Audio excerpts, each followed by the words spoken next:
Good morning. For those of you who are not aware, my name is Maria Padilla Benjamin, Manager Training for Export TT, and it's my pleasure to welcome you here today. You have been specially selected to be part of this event, and it's my pleasure on behalf of the board, management, and staff of Export TT to welcome you to History in the Making. Special welcome also to Thomas Smith of eBSI and Jim, Vice President of Webport Global, who has joined us via Skype and with whom you would be hearing from shortly. Coming to give us an overview of Export TT is none other than our CEO, Mr. Christopher Lewis.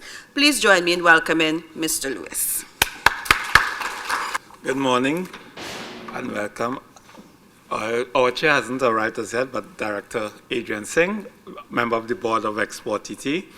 Via Skype, we have Thomas Smith, CEO of eBSI Export Academy, and I'll try to pronounce his name, Tim Krizvicki, Vice President, webportglobal.com, which has partnered with eBSI to bring the online learning to you here in Trinidad and Tobago. Participants of the eBSI International Trade Specialist Program, which is being launched here today by Export TT. Ladies and gentlemen, thank you. This is just a brief overview of Export TT, what we are about, what we do, the scope of our activities. And basically, our bottom line is exports, because we are a special purpose agency under the Ministry of Trade, Industry, Investment, and Communications. And our primary objective is to increase exports in the non-oil and gas production sectors. So we look at goods as well as services. So our export data here excludes oil and gas production, and it excludes petrochemical and iron and steel production exports. So for this first 6 months of 2014 to about 18 trade agreement countries, such as Cuba, CARICOM, and so on, we exported 381.3 million US in exports for the first half of 2014 calendar.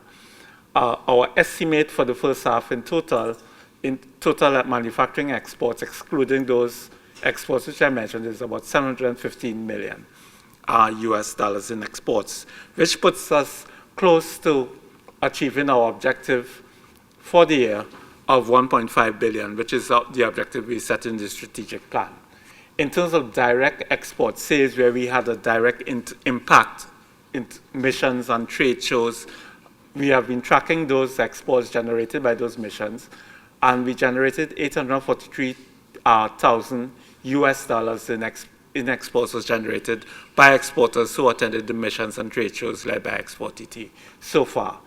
And in terms of orders in the pipeline, it's just over $1 million US dollars in exports. This is Export TT at a glance. So you get a sense of what we are about. We are about our market penetration, which we cover through trade missions in market surveys and market survey missions.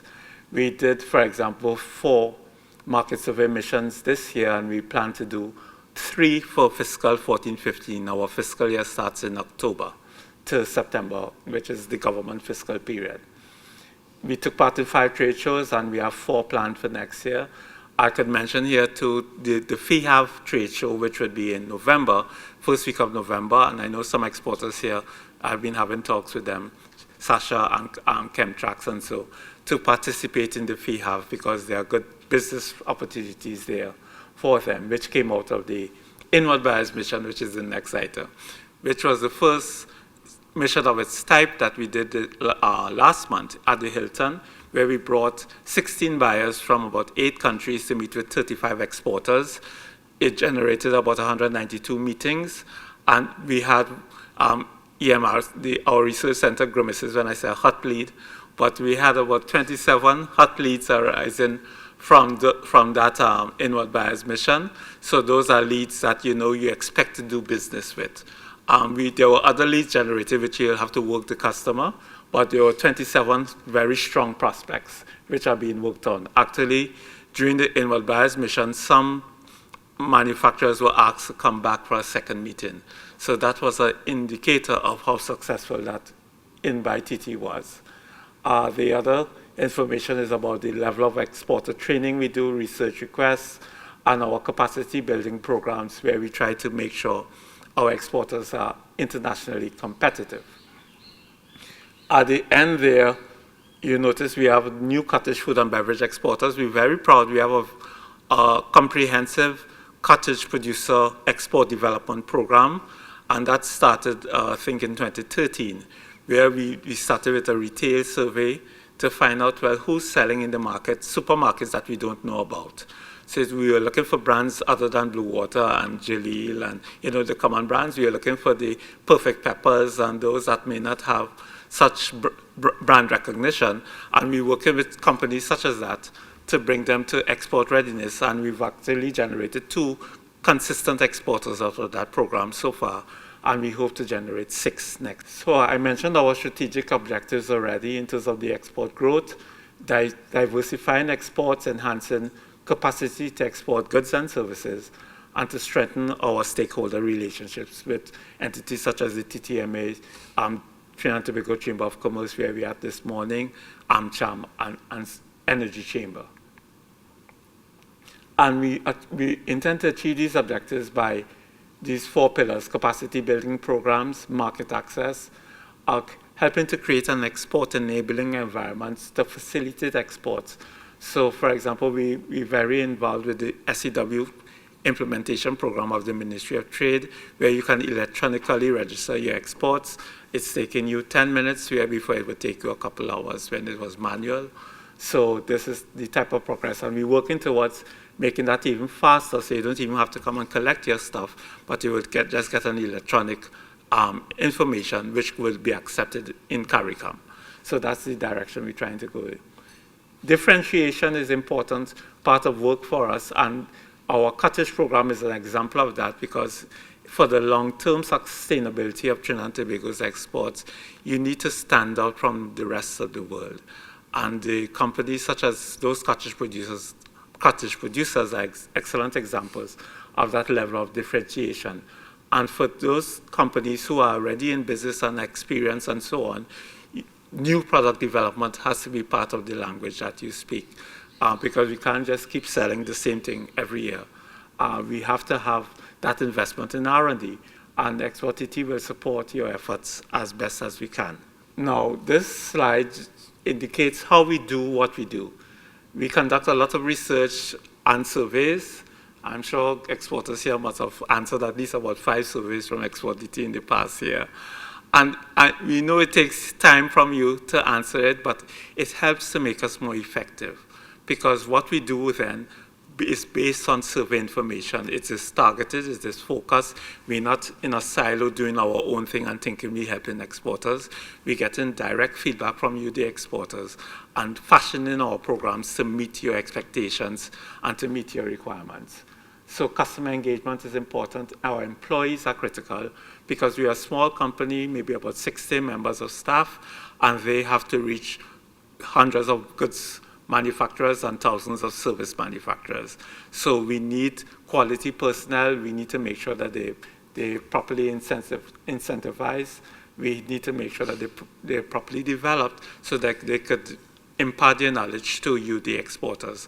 So one employee could have a large impact. So that's important for us. It's also important for us to measure what we do. Performance metrics, measurements, and impact assessment.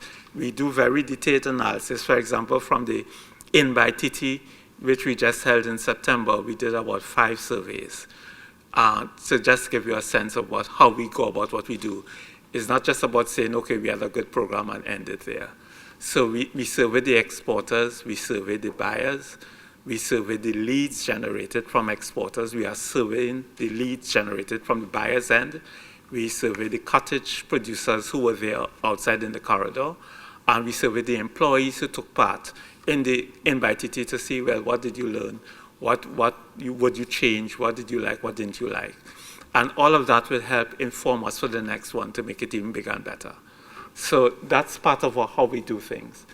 We try to create business models for everything as well, the mission models for the overseas trade missions.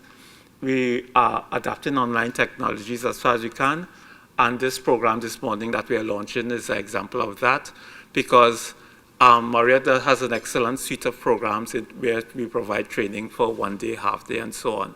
But you have to be present in the room to get the training. So we need to use the online technology such as the eBSI program and webinars and so on in order to reach a wider pool at your own time and convenience. And we constantly reevaluate what we do to make sure we're on the right path. This is an example of some of the training outside of eBSI, which is being launched today, that we have done for the past fiscal year at Export TT. So you see they cover a wide suite of programs, the SEW programs, the trade agreements. We had very detailed programs on all countries with which we have trade agreements. We cater for exporters at different levels. So for some exporters, it will be fundamentals of exporting, export market research, and we also had an advanced export market research program for those research dashboards for those who pass through the introductory phase. Doing business in Suriname, where we collate data and we have the information to share. That is some of what we do. Joint venturing, that was a services-focused type program presenting to an international audience. So you see, for the fiscal year, I think the blue is the target. Year to date, we did about 33 programs, and we trained 754 exporters. For the fiscal starting, which is today, October 1st, our projection for the fiscal October to September next year is to conduct 39 programs and to train 780 persons. And we're targeting new exporters, cottage, food and beverage, services companies, existing exporters, energy services, and online. And the training areas are given there on the right.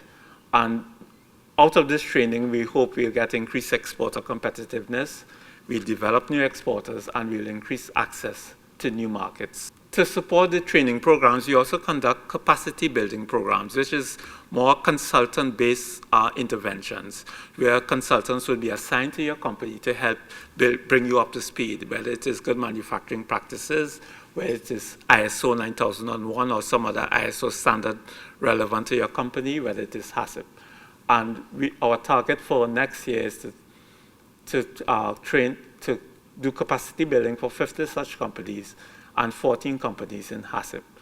As well, the non-food and beverage companies are also included, and the target there is 20. One thing that we do that I think is people don't realize how much we do it is co-financing. And if I could just spend 2 minutes on that. With co-financing, we reimburse you up to 50% of your costs of entering new markets, essentially. So it covers things like product registration, translation of documents, in-market displays. If you have to, for example, promote a new product in a supermarket or retail outlet, and you have to incur certain costs to launch your product in that foreign market, will offset those costs. So basically, it's a question of just agreeing with us what costs are covered, and then you go ahead, you spend your funds, and we reimburse you normally within 2 weeks. So you don't have to wait a long time to get your money back. So that is something we hope exporters will take more advantage of. Of course, for the fee half, which is coming up in Cuba, we offset costs like shipping of samples, we pay for the venue, and ground transportation. All those costs will be covered. And the whole idea is to reduce the barriers of entry into foreign markets. This is just an example of what's coming up in our market access program in terms of trade shows and survey missions, which I think I showed you in an earlier slide. And this is my final slide. This is some of the testimonials that we have received so far. So this is real testimonials from real exporters. We are extremely pleased with the efforts and results of Export TT respect to the 60th Summer Fancy Food Fair, several positive leads, extremely successful for us from Ashmi Mohammed, and you could read the rest. The one I would like to read else as well is from the FDA inspector. I'd like to thank you and Ms. Sherilyn Duki, Ms. Mandisa Grandison, and Ms. Shamla Khan for being very professional and friendly during my visit to Trinidad. You all made my 3 weeks in Trinidad very enjoyable and made me feel at home. Now, these were inspectors from the US FDA who came to inspect 17 firms for compliance of the Food Safety Modernization Act. Now, Export TT's role is crucial. It's not well known, but if those inspections didn't go well, it would be well known, because the FDA has the authority and the power to ban your products from entering the United States. And when they place a ban, they don't just ban your product, it creates an image for all products of that category. So if they ban, for example, China coming from ABC Manufacturing, they would put up on their website, China from ABC Manufacturing made in Trinidad and Tobago is banned. So everybody starts to question China from Trinidad and Tobago. That's the kind of linkage. So our role with those FDA inspections was to really make sure things went well, that the food and beverage manufacturers were primed and trained. We brought on foreign consultants to make sure the factories were in good order and everything, and they understood the process of the FSMA inspection. And basically everyone essentially passed, so we got a good report at the end. So this is some of the type of work that we do. A lot of it is in the background, but it has a positive impact in the foreground. So with that, I'd just like to thank you and look forward to the presentation from Director Singh. Thank you for your succinct overview, Chris. The person who is about to address us has been instrumental in the realization of this initiative and who I am sure is elated to see today materialize. Help me welcome Director Adrian Singh, who will offer opening remarks. Good morning, everyone. Well, our chairman isn't here as yet, so CEO of Export TT, Mr. Christopher Lewis, the CEO of eBSI Export Academy, Mr. Thomas Smith, who will be joining us via Skype, the Vice President of Web Portal Global, who will also be joining us via Skype, Mr. Jim Kirswicki, students of the International Trade Specialist Program, representatives of all trade organizations, any members of the media. Good morning once again. It is my pleasure to give you some brief remarks on the launch of the International Trade Specialist Program in Trinidad and Tobago. It was just 6 months ago that this exciting new initiative was conceptualized by Export TT, and being here to see this program off the ground today is like a dream come true for me, especially coming from your field and understanding the challenges that you face in taking your products and services into export markets. In the transition from the old BDC to the new Export TT, the new mandate is very clear. Export TT is the sole national export facilitation organization of Trinidad and Tobago with the mandate of creating international competitive firms in the non-energy manufacturing and services sector, and to grow and diversify trade.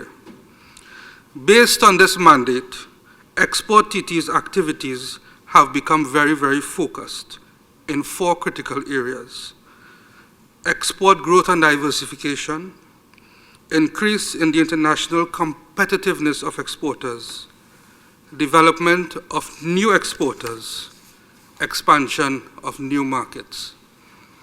In order to achieve the growth objective, Export TT focuses on various strategies or building blocks, one of which is capacity building, which Chris talked about a little earlier. But if you think of these building blocks in terms of a pyramid, the base of that pyramid would be capacity building. All other blocks depend on this to be successful. In Export TT's capacity building program, a variety of training and development programs are deployed. In launching the International Trade Specialist Program, Export TT has identified that for our exporters to be global players, their personnel needs to get the fundamentals right. A requisite knowledge base or framework is required for an exporter to take a brand from local to regional markets, and then more complex and fiercely competitive markets like Latin America, European Union, North America, Canada, Australia, and Africa. Going into these markets with just guts and instinct and trying to wing it is a recipe for disaster. Success in your home market does not necessarily mean success in CARICOM. And success in CARICOM does not necessarily mean success in much larger markets. What is needed is a careful study of each market to map a strategy that will give the greatest chance for success. The know-how can only come through a combination of experience and applied learning that provides the knowledge base to make the right choices and right decisions. In my earlier export days, 15 years ago, there were no structured learning programs for an export professional. You learned from other exporters by making mistakes and by reading just about any book you could find. I remember reading on planes, delays in airports. You spend your time reading till you fall asleep in your hotel room, just trying to learn and learn and learn as much as you could how to penetrate a market. In many cases, exporters